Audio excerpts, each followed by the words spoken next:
Hai korang, memandangkan Nuha nak kahwin lagi beberapa hari saja lagi.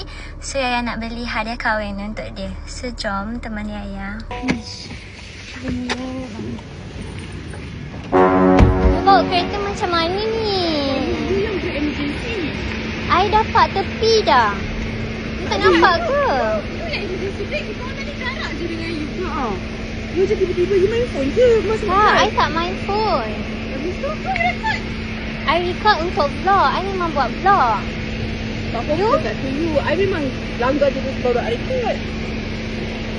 Macam mana? Macam mana ni? Allah, macam mana? Kereta ni kita orang pun tengok juga ni. Ya, bumper kita orang pecah juga ni. You salah apa je kat tepi ni? Boleh lah. Kita buat report je lah. Pergi balik polis. Kalau buat report pun you yang salah sebab you langgar belakang, babe. I boleh GSP ke boleh. I cakap I dah bawa tu lah dia yang break emergency. Break dari tadi tak faham. Sebab kalau law pun memang you yang salah sebab you langgar belakang I. I memang dah lambat sangat. I tak boleh nak pergi report.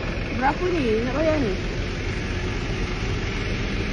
300 lah kot. 300 okey ke Aina?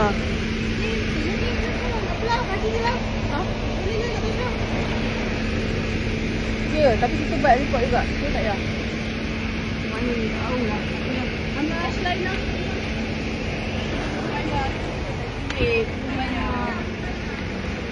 It's okay. Tak apa. Kenapa pula? I tak apalah. I ada je lah duit. It's okay. Tak apalah. Pula tadi nak sangat. Tak faham. You settle 300 kita tak amat apa. Boleh je bayar. Sabar Aina, sabar. Bawa bertenang ya. Jalan-jalan.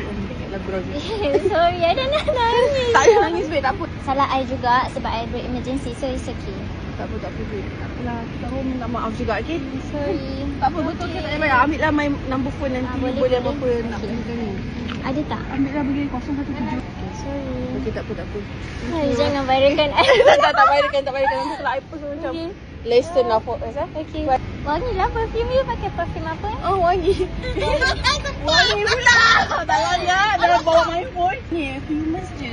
Human? Pakai ni lah. Mereka punya je bocor cokot. Snap gambar je. Okay, boleh. Okay, thank you eh. Bye. Sorry. Okay, Tapi sebab perfume you wangi.